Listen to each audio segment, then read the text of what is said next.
মুহাম্মদ রাসূলুল্লাহ সাল্লাল্লাহু আলাইহি ওয়াসাল্লাম যখন মা আমিনার গর্ভে হযরতে মা আমিনা রাদিয়াল্লাহু তাআলা আনহা তিনি জানাচ্ছেন,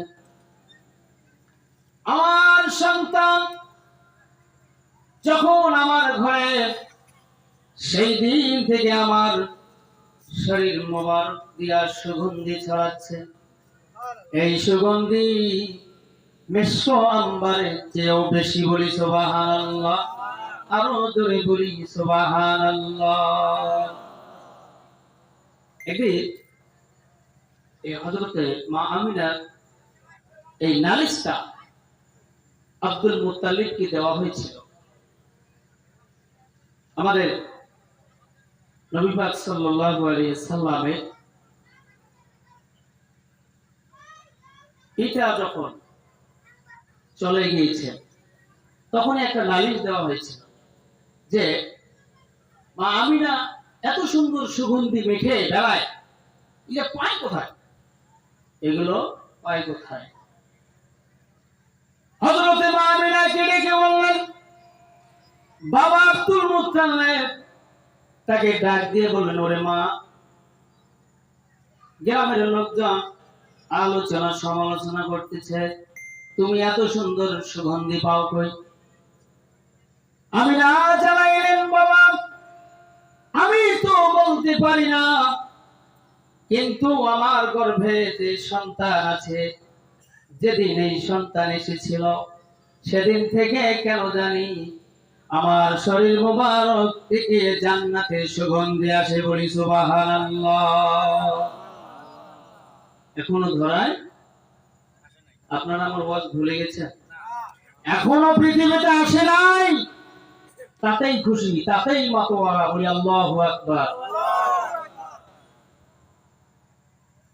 হযরতে আব্দুল মুত্তালিব তার নাতি যখন আপনার আমার পয়গম্বর, আপনার আমার নবী যখন ধরার মধ্যে আসলেন, এক শ্রেণীর লোক তো এখন পাওয়া যায় নবীকে আমাদের মতো মানুষ বানিয়ে ফেলছে। আছে না নাই? আপনাদের এদিকেও আছে? আল্লাহ। এক শ্রেণীর লোক আমাদের ওইদিকেও আছে, তারা নবীকে আমাদের মতো মানুষ বানিয়ে ফেলছে। সকলে বলি নাউযুবিল্লাহ, বলি আস্তাগফিরুল্লাহ। নবী আমাদের মতো মানুষ? তুমি কাকে নবীকে আমাদের মতো মানুষ বলতেছো? তুমি যখন জন্ম হয়েছিলে তখন তো তোমার এই ভূমিষ্ঠ হওয়ার কারণে তোমার শরীরের মধ্যে রক্ত এবং পানি মাখা ছিল, ঠিক কিনা? যেটা পরিষ্কার করতে সাবলন লাগতো, সাবান লাগতো। 40 দিন যাওয়ার পরেও তোমার মায়ের ওই ঘরটার মধ্যে একটা গন্ধ থাকতো কিনা? আপনারা আমার কথা বুঝতেছেন? কিন্তু আল্লাহর পয়গম্বর যারা বলতেছে আমাদের মতো মানুষ, তাদেরকে বলতেছি কান খুলে শুনুন। আপনি যখন জন্ম হয়েছেন, আপনার শরীরের মধ্যে রক্ত ছিল, পানি ছিল, আপনার পুরা শরীরটা ধুয়ে মুছে সাফ করছেন, এরপর 40 দিন পর্যন্ত আপনার এই গন্ধ যায় নাই, আপনার এই ঘরেরও গন্ধ যায় নাই। আল্লাহর পয়গম্বর যাকে আপনি বলতেছেন আপনার মতো মানুষ, তিনি যখন পৃথিবীতে এসেছেন একবারে সাফ হয়ে পবিত্র হয়ে গর্ভের থেকে বাইর হয়েছেন। বলি সুবহানাল্লাহ। জোরে আওয়াজ দিয়ে বলি না সুবহানাল্লাহ। আপনি কাকে বলতেছেন নবী আমাদের মতো মানুষ? তিনি যখন জন্মগ্রহণ করেছেন, আপনি আমি জন্মগ্রহণ করেছি, দুনিয়ার জমিনে আসার পর নির্দিষ্ট একটা সময়ের মধ্যে সুন্নতে খাতনা আমাদের করা হয়, মুসলমানি করা হয়, বুঝেন না? নির্দিষ্ট সময়ের মধ্যে সুন্নতে খাতনা তো আমাদের করা লাগে। কিন্তু আপনি আহাম্মক হইয়া, আপনি বাটপার হইয়া যাকে আপনি আপনার মতো মানুষ সাব্যস্ত করতেছেন, তিনি তোমার মতো আসে নাই, তিনি তার মায়ের গর্ভ থেকেই সুন্নতে খাতনা করে এসেছেন। বলি সুবহানাল্লাহ। শুধু তাই নয়, আব্দুল মুত্তালিব বলতেছেন, যখন আমার এই নাতিকে আমার কোলে দেওয়া হলো, আমি এত খুশি হয়ে গেলাম। ব্যবসার খাতিরে সিরিয়ায় দামেস্কে এত আসা যাওয়া করছি, অলিগলিতে ঘুরছি, এত সুন্দর চাঁদের মতো চেহারা এইরকম শিশু দ্বিতীয় আর আমার চোখে পড়ে নাই। বলি সুবহানাল্লাহ। আব্দুল মুত্তালিবকে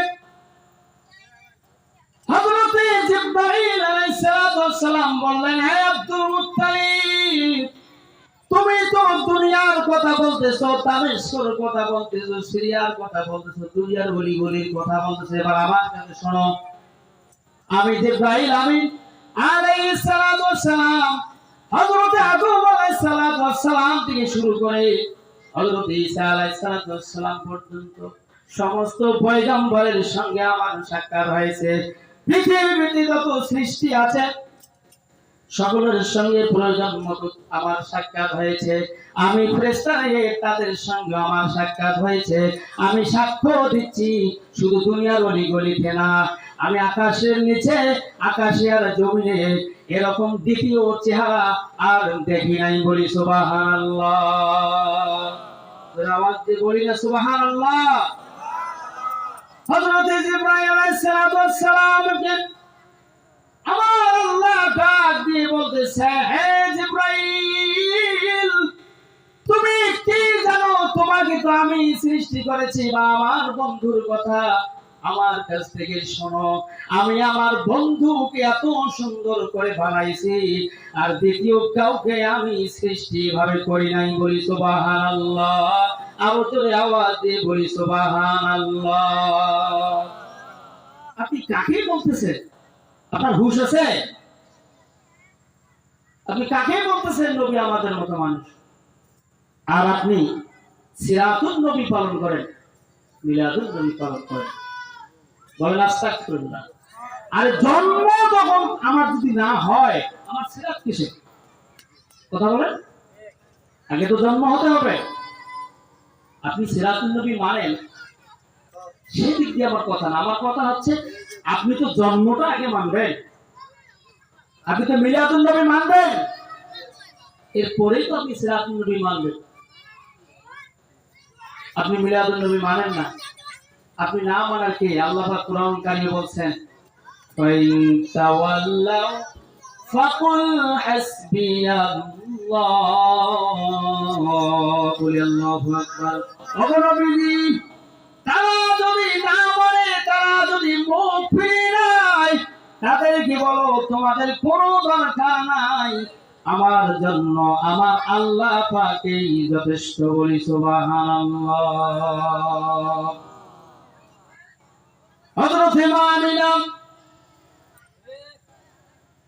আমাদের নবী শিশু বাচ্চাকে কোলে নিয়ে মনটা বড় খারাপ করে বসে আছেন।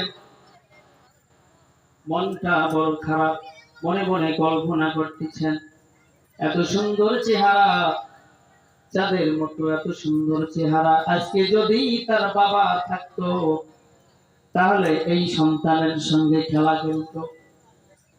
এই ভাবনা দেখে আমার আল্লাহ, আমার মাওলা ডাক দিয়ে বলছেন, আমিনা, কি চিন্তা, কি ভাবনা তোমার? তুমি হয়তো ভাবতেছো ওই সন্তানের পিতা থাকলে, আমার বন্ধুর পিতা থাকলে তার সঙ্গে খেলতো। ও আমিনা, আমার প্রিয় বন্ধুর জন্য আমি কি ব্যবস্থা করি তুমি দেখো। দুনিয়ার কোন জিনিস দিয়ে খেলনা চলবে না। আমি আল্লাহ পাক আমার বন্ধুর খেলনার জন্য আকাশের চাঁদ তার সামনে দিলাম। বলি সুবহানাল্লাহ। জোরে আওয়াজ দিয়ে বলি সুবহানাল্লাহ। আমার কথা বুঝা যাচ্ছে? আমি আর মন তবু ভয় না, মনটা বড় খারাপ। যদি তার পিতা থাকতো, আমার এই সন্তানটাকে বিভিন্ন জায়গায় নিয়ে যেত, বিভিন্ন শহর ঘুরাইতো, অলি গলিতে নিয়ে যেত।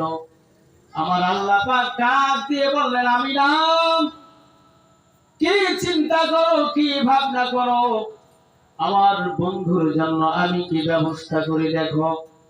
তুমি হয়তো ভাবতেছো যদি তার পিতা থাকতো, বিভিন্ন শহর বন্দর ঘোরাইতো। আমি না, চিন্তার কোনো কারণ নাই, ভাবনার কোনো কারণ নাই। সময় হোক তুমি দেখবে আমার বন্ধুকে দুনিয়ার কোন শহর নয়, বন্ধু নয়, অলি গলি নয়, আমি আল্লাহ সাত আসমান ভেদ করে আমার আরশে আল্লাহ নিব। বলি সুবহানাল্লাহ। আরো জোরে আওয়াজ দিয়ে বলি না সুবহানাল্লাহ। এই নবীকে এক শ্রেণীর পাগল বলে আমাদের মতো। আহারে, এখনো সময় আছে, তওবা করে ফিরে আসো। এখনো সময় আছে, তওবা করে ফিরে আসো। যেই নবী সুপারিশ না করলে, যেই নবী শাফায়াতের কান্ডারি, যেই নবী জান্নাতে প্রবেশ না করলে জান্নাত গুলো আপনার আমার জন্য হারাম হয়ে যাবে। যে নবী সুপারিশ না করলে আপনার আমার প্রত্যেকটি স্টেপে স্টেপে ধরা খেতে হবে। যেই নবী একবার পুলসিরাতে, একবার মিজানের পাল্লায়, এদিকে একবার সরে যাবে আমার কোন উম্মত ধরা খেল, আর একবার মিজানের পাল্লায় ছুটবে আমার উম্মত নাকি ধরা খেল।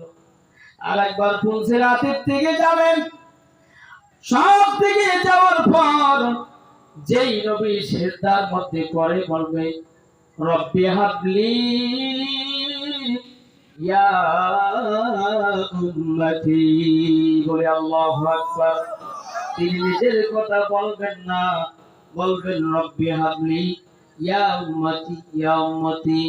আল্লাহ আমার উম্মতের হবে কি, বলি সুবহানাল্লাহ। তো আফসোস হলো যারা ঈদে মিলাদুন নবী সাল্লাল্লাহু আলাইহি ওয়াসাল্লাম পালন না করে, বরং তারা তিরস্কারি করতেছেন, মস্করা করতেছেন, রঙ্গে মাতাল আছেন। জেনে রাখবেন, যারা আল্লাহ রাব্বুল আলামিন এবং তার প্রিয় হাবিব সাল্লাল্লাহু আলাইহি ওয়াসাল্লামকে ভালোবেসে ফেলেছে, এই মালাটা যখন তারা গালায় দিয়েছে, তুমি কেন গোটা দুনিয়ায় যদি তুমি প্রচার করো, এনসেল করো, তিরস্কারি করো, হাসাহাসি করো, তোমার হাসাহাসি দেখার কোনো টাইম নাই। কারণ আমি আমার নবীর প্রেমের মালা গালায় দিয়েছি, বলি সুবহানাল্লাহ।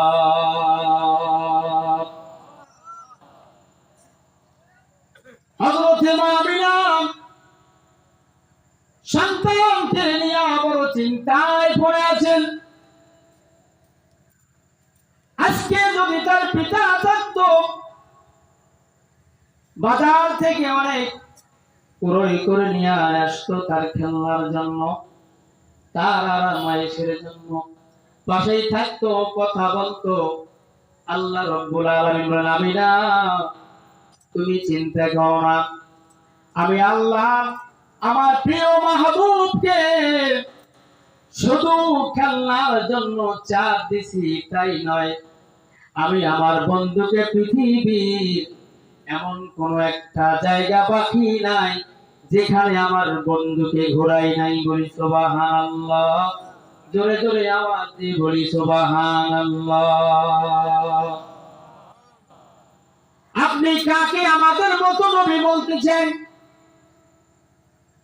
আপনার জন্মের পর তো আপনি হোয়া টোয়া করে কান্না করেছেন, আপনি লাফালাফি করেছেন, কিন্তু রাহমাতুল লিল আলামিন তিনি মায়ের গর্ভে থেকে যখন পৃথিবীতে আসলেন, এ ধরায় যখন তাশরীফ আনলেন,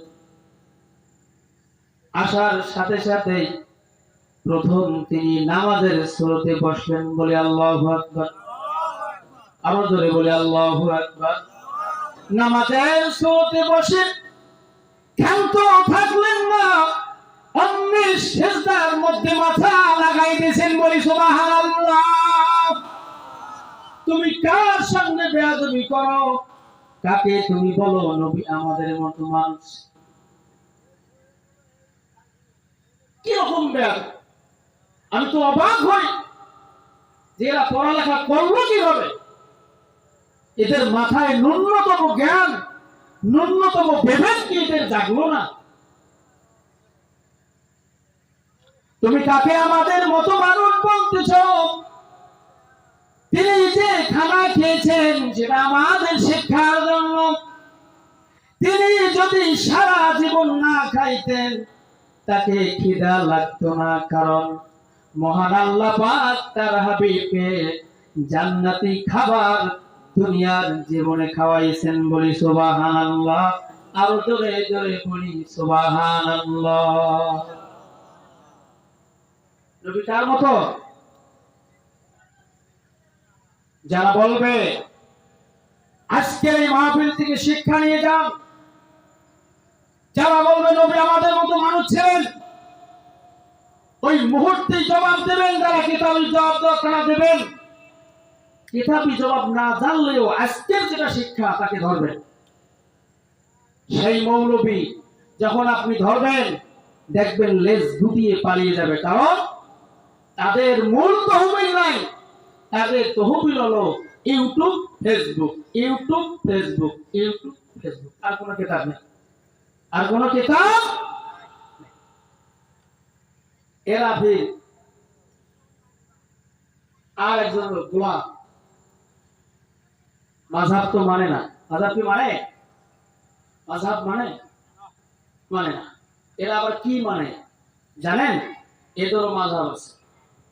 ইউটিউব আর ফেসবুক খুললে এদের একটা করে ইমাম আছে, এদের আলাদা আলাদা একটা করে ইমাম আছে। তারা ওই ইমামের পেছনে এমন ভাবে ছুটছে তো ছুটছে, তাদেরকে কিতাব ধরে ধরে যদি বুঝান, যদি চোখে আঙ্গুল দিয়ে দেখেও দেন, ঘুরি তারা পূর্বের টাই করবে। তারা মানতে চায় না, গোলাম হয়ে গেছে অলরেডি। কারণ গোলাম না হয়ে কি করে? তারা তো এই কথা বলার পর তারা তো আমাদের চেয়ে আরামে আছে, তাদের মাথায় টুপিও লাগে না। দেখবেন নামাজে দাঁড়ায় টুপি ছাড়া, আল্লাহু আকবার। আপনি খালি বলবেন টুপি মাথায় দেন নাই, টুপি দিতে হবে, এমন কোন দলিল আছে? পাগল। মানে আপনি যে একটা ভালো কথা বললেন, সে পাগল, আপনাকে জবাব দিল টুপি মাথায় দিতেই হবে। আরে পাগল, টুপি দিতে হবে না হবে সে চিন্তা করার আগে চিন্তা হলো টুপিকে যে আমি দিলাম এটা কি সুন্নতি পোশাক নাকি পোশাক? সুন্নতি পোশাক না? এরপরে তারা দেখবেন অধিকাংশ আমি দেখি শার্ট পরে নামাজ আদায় করে, এবং তারা জানে নামাজ হয়। এবং আমরাও বলি নামাজ হয়, আমরাও বলি নামাজ হবে, কিন্তু এই পোশাকটা পরলে তোমার শরীরের অঙ্গ প্রত্যঙ্গ গুলো যেগুলো 2 মাইল দূর থেকে অনুমান করা যায় সেগুলো তো ঢাকবে, ঠিক কিনা? সেগুলো তো অন্তপক্ষে ঢাকবে, ঠিক কিনা? এই তারা আমার কাছে অন্তত পক্ষে এ যাবত 52টা বিষয় আছে তারা মানে না। বেদাত, বেদাত, বেদাত। কারণ তাকে চোখের চশমাটাই হয়েছে বেদাতি ক্লাস। চোখ বন্ধ করার পর বললে বলেন বাবা তুমি চক্ষু বন্ধ করো, এরপর খোলো, তুমি কি দেখতেছো? যখন আমি চক্ষু বন্ধ করি নাই তখন তো কিছুই বুঝি নাই, চক্ষু বন্ধ করতে বললেন, এখন খুললাম, আমি তো সবকিছু দেখতেছি। আর এই বেদাতি যারা বলতেছে এদেরকে বলবেন চক্ষু বন্ধ করো, বন্ধ করলাম, খোলো, বাবা কি দেখতেছো? বেদাত। কি বুঝলেন? কারণ তাদের স্মরণে স্বপনে স্বপ্নে দেখায় অদেখায় পানিতে উঁচুতে নিচুতে ওরা বেদাত, ওরা জিকিরও করতে করতে ঘুমায়। বেদাত, বেদাত, বেদাত, বেদাত। সকালবেলা উঠে ওদের মুখ দিয়ে প্রথম যে আওয়াজটা বাইর হয় বেদাত। সম্মানিত মোহতারাম, তো আমি আমার মূল আলোচনায় যাচ্ছি। আমি পবিত্র কোরআনুল কারীম থেকে যেটা তেলাওয়াত করেছি, বিসমিল্লাহির রহমানির রহিম। ইন্নামাল মুমিনুনা ইযা যুকিরাল্লাহ ওয়াজিলাত কুলুবুহুম ওয়া ইযা তুলিয়াত আলাইহিম আয়াতুহু যাদাতহুম ঈমানা। বলে আল্লাহু আকবার। আল্লাহ রাব্বুল আলামিন পবিত্র কোরআনুল কারীমের ভাষায়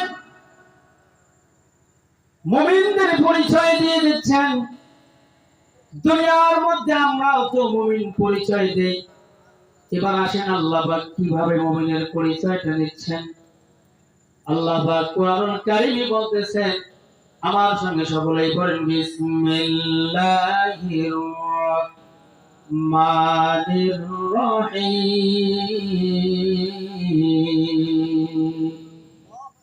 ইন্নামাল মুমিনুনা আল্লাযীনা ইযা যুকিরাল্লাহু ওয়াজিলাত কুলুবুহুম ওয়া ইযা তুলিয়াত আলাইহিম আয়াতুহু যাদাতুহুম ঈমানাও ওয়া আলা রাব্বিহিম ইয়াতাওয়াক্কালুন। বলে আল্লাহু আকবার। আল্লাহ পাক মুমিনের পরিচয় দিচ্ছেন। আমরাও তো মুমিন দাবি করি। আল্লাহ পাক তার ভাষায় মুমিনদের পরিচয় দিচ্ছেন, ইন্নামাল মুমিনুন, মুমিন তো হচ্ছে তারাই আল্লাযীনা ইযা যুকিরাল্লাহ, যখন তাদের সামনে আল্লাহর স্মরণ হয়, আল্লাহর জিকির হয়, আল্লাহ তেলাওয়াত হয়, আল্লাহ শব্দ উচ্চারণ হয়, ওয়াজিলাত কুলুবুহুম, যদি তারা মুমিন হয়, আল্লাহ নামটা বলার সঙ্গে সঙ্গে কলবের মধ্যে একটা ঝিঁকুনি আসবে, কলবটা তার থরথর করিয়া কাঁপতে থাকবে। বলি সুবহানাল্লাহ। মুমিন তারা আল্লাহর নাম শোনা মাত্র তার কলবের মধ্যে কি হবে? কম্পন সৃষ্টি হবে। কি সৃষ্টি হবে? থরথর করে সে কাঁপতে থাকবে, ভয়ে কম্পিত হবে।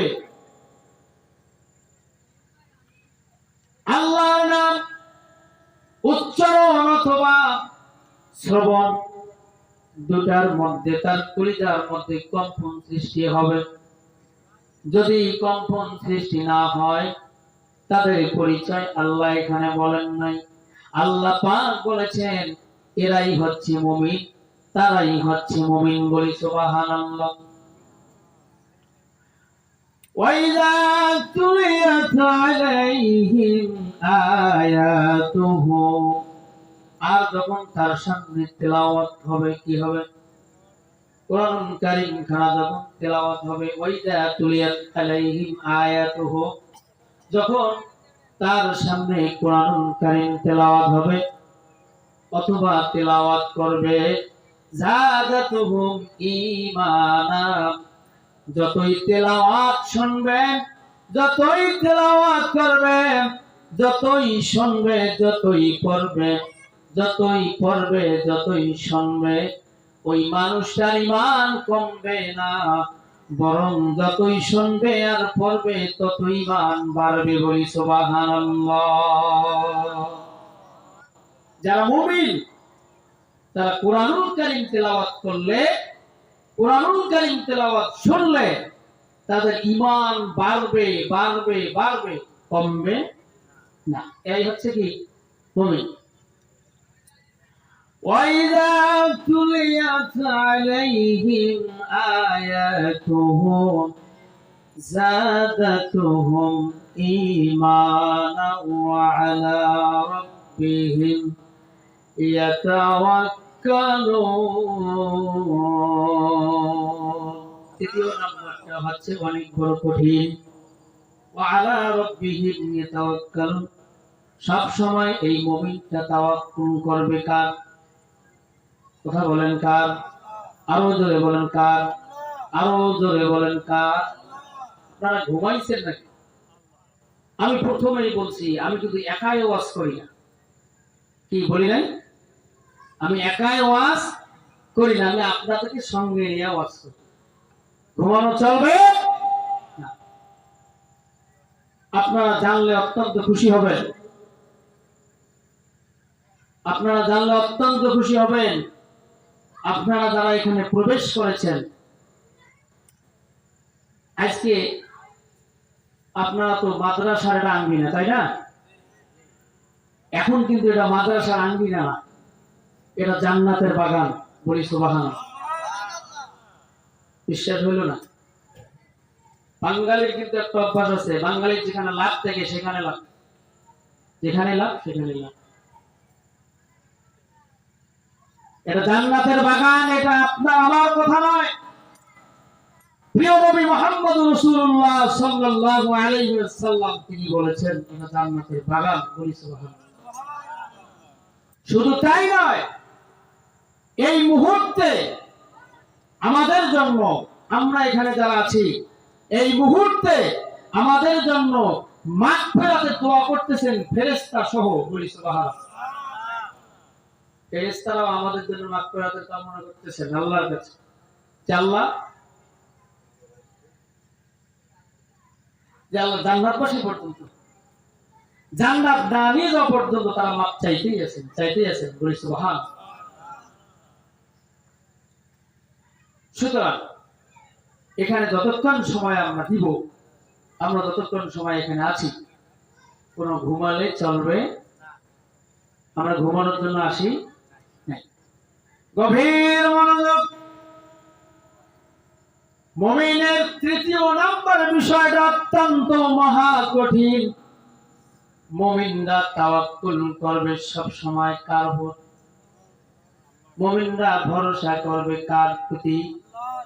জোরে বলেন, কার প্রতি? মুমিন যখন বিপদে পড়বে তখন আল্লাহকে ডাকবে।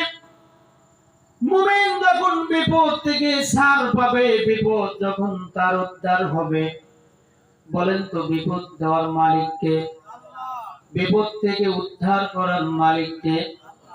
সম্মানের মালিককে? সম্মান থেকে টেনে নেওয়ার মালিককে? হায়াতের মালিককে? মৌতের মালিককে? সব কিছুর মালিক যেহেতু আল্লাহ, সেহেতু আমাদের তাওয়াক্কুল তাওয়াজ্জুহ থাকবে একমাত্র আল্লাহর উপর। এই মুমিনরা কখনো আল্লাহর উপর ভরসা ছাড়ে নাই, ছাড়বে না। বলি সুবহানাল্লাহ।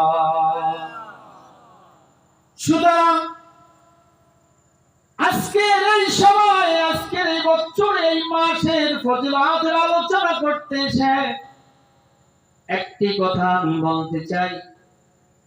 এই মাদ্রাসার আঙ্গিনায় যেহেতু বসেছি, এই মাদ্রাসা গড়তে গিয়া অনেক ঝড় ঝাপটা আসছে কি আসে নাই? অনেক বিপদের সম্মুখীন হয়েছেন কি হন নাই? সবগুলো যদি আপনি পুঙ্খানুভাবে কান দিতেন, পেছনের লোকের কথাগুলো যদি শুনতেন, তাদের কথায় যদি থাকতেন, হাঁটি হাঁটি পা পা করে এই পর্যন্ত আসতে পারতেন না। কিন্তু পেছনের লোকদের প্রতি কান না দিয়া আপনার তাওয়াক্কুল যেহেতু ছিল আল্লাহর প্রতি, আল্লাহ কবুল করেছেন, এই পর্যন্ত এসেছেন, ভবিষ্যতে অনেক উপরে যাবেন। বলি সুবহানাল্লাহ। এই জন্য মুমিনরা তাওয়াক্কুল করবে শুধুমাত্র আল্লাহর। আজকে এই আলোচনা করতে এসে, এত কিছু আয়োজন করতে এসে অনেক শ্রম দিয়েছেন, অনেক ব্যয় করেছেন, এখনো পর্যন্ত করেই যাচ্ছেন। একবার যদি বলি, এই ভাইরা যদি কোন রকম 4টে ডাল ভাত খেয়ে যদি বিছানায় ঘুমাইতো, আরাম পাইতো, বিছানায় না ঘুমিয়া, আরাম না করিয়া, হাই হুতাশ অবস্থায় হইয়া মানুষদের আপ্যায়নের ব্যবস্থা, আলোচনার বিভিন্ন কিছু লাইটিং এর ব্যবস্থা, মাইকের ব্যবস্থা, প্রচারের ব্যবস্থা, এত আয়োজনের ব্যবস্থা যারা মাথায় নিলেন, তারা তো ইচ্ছা করলে এগুলো বাদ দিয়ে অন্য লোকদের মতো বিছানায় ঘুমাইতে পারতেন, কিন্তু তারা করলেন না। কেন করেন নাই? তারা জানেন আমরা তো মুমিনের পরিচয় দিয়েছি, আরামে থাকলে তো আর চলবে না, আমরা তো মুমিনের পরিচয় দিয়েছি, আল্লাহ কি ভুলে গেলে তো চলবে না। আমরা তো মুমিনের পরিচয় দিয়েছি, কষ্ট স্বীকার করতে হবে, কারণ দুনিয়া তো একটা কষ্টের জায়গা। দুনিয়া কোন রং তামাশা বালাখানার জায়গা না। দুনিয়ার জীবনে ওই ব্যক্তি রং তামাশা বালাখানা করবে যাদের পরকাল জিন্দেগি শেষ, যারা পরকালে ভালো জায়গায় যেতে পারবে না। দুনিয়ার জীবনে ওই ব্যক্তির জন্য তো কষ্ট। যারা মুমিন তারাই তো ঢুকে ঢুকে মার খাবে, তারা দুনিয়ার মধ্যে অশান্তির মধ্যে থাকবে। আমার আল্লাহ বলেছেন, এই বান্দারাই মুমিনরা দুনিয়া থেকে ত্যাগ হতে দেরি, আমি আল্লাহ জান্নাতি বানাইতে দেরি নাই। বলি সুবহানাল্লাহ, আর জোরে জোরে বলি সুবহানাল্লাহ। লিল্লাহি তাকবীর, নারায়ে তাকবীর, নারায়ে রিসালাত, নারায়ে রিসালাত, নারায়ে রিসালাত।